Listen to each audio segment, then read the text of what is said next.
अस्सलाम वालेकुम, आपको एक बार फिर से खुशामदीद करती हूँ मोरविश कुज़ीन में। आज मैं बना रही हूँ सिनेमन फ्रेंच टोस्ट स्टिक्स। ये फ्रेंच टोस्ट की ही एक किस्म है। डबल रोटी को पहले स्ट्रिप्स या स्टिक्स में काटा जाता है, फिर इसी तरह उसको एग कस्टर्ड में डिप करने के बाद फ्राई करके सिनेमन शुगर से कोट किया जाता है। मेरे बच्चों को ये बहुत पसंद है और यूजुअली हम बाज़ार से इसको लाया करते थे। मैंने सोचा क्यों ना इस रेसिपी को घर में ट्राई किया जाए, ये बहुत ही मज़ेदार बने तो आप लोगों से शेयर करना तो बनता था। तो चलिए जल्दी से बनाते हैं ये सिनेमन फ्रेंच टोस्ट स्टिक्स। तो बिस्मिल्लाह पढ़ के शुरू करते हैं। सबसे पहले मैंने ली है फ्रेंच ब्रियाश ब्रेड। इसके लिए ये स्पेशली फ्रेंच टोस्ट के लिए सबसे बेहतरीन रहती है। ये ऑलरेडी प्री स्लाइस्ड है और ये थिक पीसेस हैं और इससे किसी भी किस्म के फ्रेंच टोस्ट बहुत मज़ेदार बनते हैं। अच्छा, इस ब्रेड का 1 दिन या 2 दिन पुराना होना बहुत ज़रूरी है। इससे फ्रेंच टोस्ट या फ्रेंच टोस्ट स्टिक्स दोनों बहुत अच्छे बनते हैं। मैंने एक ब्रेड स्लाइस को 3 हिस्सों में काट लिया है क्योंकि हम स्टिक्स बना रहे हैं। अब इस तरह ये बाकी ब्रेड स्लाइसेस की भी आप स्टिक्स काट के इनको रख दीजिए साइड में।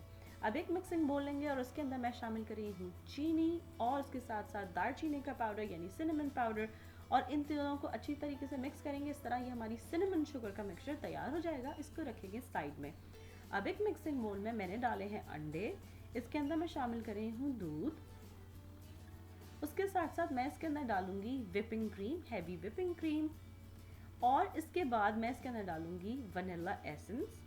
और इन तमाम चीज़ों को अब हम इतनी देर के लिए मिक्स करेंगे ये सब यकजान हो जाए और अच्छा सा एक मिक्सचर तैयार हो जाए। जब हम ब्रेड स्लाइसेस को इसके अंदर डिप करेंगे तो उसको हम पहले स्टोर करेंगे। उसके लिए मैंने कुकी शीट तैयार की है जिसको मैंने फॉइल से लाइन कर लिया है। अब हम अपना जो बोल है वो लेंगे, उसके अंदर एक एक पीस उठा के डालते जाएंगे और फ़ौरन से उसको कर देंगे फ्लिप। बहुत देर नहीं छोड़ना है, बस 3 सेकंड हमने इसके अंदर लगाने हैं। फ्लिप करना है और फ़ौरन निकालना है। एक्सेस को टैप करेंगे और इस कुकी शीट पे तमाम ब्रेड स्लाइसेस को डिप करके रख लेंगे। अब एक फ्राई पैन में मैंने मक्खन गरम किया है। आप चाहें तो कुकिंग ऑयल ले सकते हैं, लेकिन मक्खन से वो ऑथेंटिक फ्लेवर आता है। इसके अंदर जो डिप करके हमने सिनेमन स्टिक्स रखी हैं उसको डालते जाएंगे।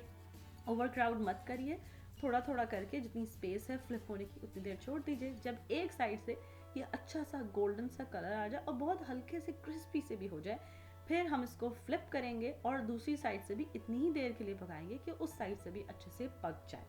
फिर हम इनको बाहर निकालेंगे और वो जो हमने सिनेमन शुगर मिक्सचर बनाया था उसके अंदर इसको डालेंगे। आप चाहें तो इसमें बच्चों की हेल्प ले सकते हैं। जैसे आप देख सकते हैं कि इस वक्त यहाँ मेरे पास एक हेल्पर मौजूद है। करना यह है कि इस सिनेमन स्टिक को अच्छे तरीके से हर तरफ से सिनेमन शुगर में कोट करना है। अब अगर आप इसको फ्रीज करना चाहते हैं तो मैंने कुकी शीट को पार्चमेंट पेपर से लाइन किया है और इसके ऊपर कुक्ड जो सिनेमन स्टिक्स हैं उसको अरेंज कर रही हूँ। और अब हम इसको रख देंगे फ्रीज़र में। जब ये अच्छे से बिल्कुल जम जाएंगी, तकरीबन 6 से 8 घंटे, फिर इसको एक जिपलॉक बैग में डालिए और इसको आप फ्रीज़ करके अपने फ्रीज़र में रखिए। जब दिल चाहे आप अपने इसको ब्रंचेस में, स्कूल लंचेस में या वीकडेज लंच में भी कभी कभार तो आप इसको इस्तेमाल कर सकते हैं। इस तरह ये तैयार हो गई cinnamon sugar French toast sticks, और इसको आप साथ में हनी या मेपल सिरप के साथ सर्व कीजिए। ये एक बहुत ही डिफरेंट तरीका है बच्चों को, जो बच्चे अंडे नहीं खाते या जिनको आप दूध देना चाहते हैं, तो इस तरह इसमें अंडा, दूध, ब्रेड सब चीज़ें शामिल हैं और ये बहुत ही मज़ेदार बनते हैं। अगर आप इस रेसिपी को अपने पास ट्राई कर रहे हैं तो प्लीज़ मुझे ज़रूर बताइए कि ये आपके पास कैसी बनी। कुछ और सीखना चाहते हैं तो वो भी ज़रूर बताइए। मेरी रेसिपीज़ को पसंद करने का और उनको सराहने का बहुत शुक्रिया। अल्लाह हाफिज़। अगर आपको ये रेसिपी अच्छी लगी तो इन लिंक्स पे ज़रूर क्लिक कीजिए ऐसी और बहुत सी मज़ेदार रेसिपीज़ के लिए।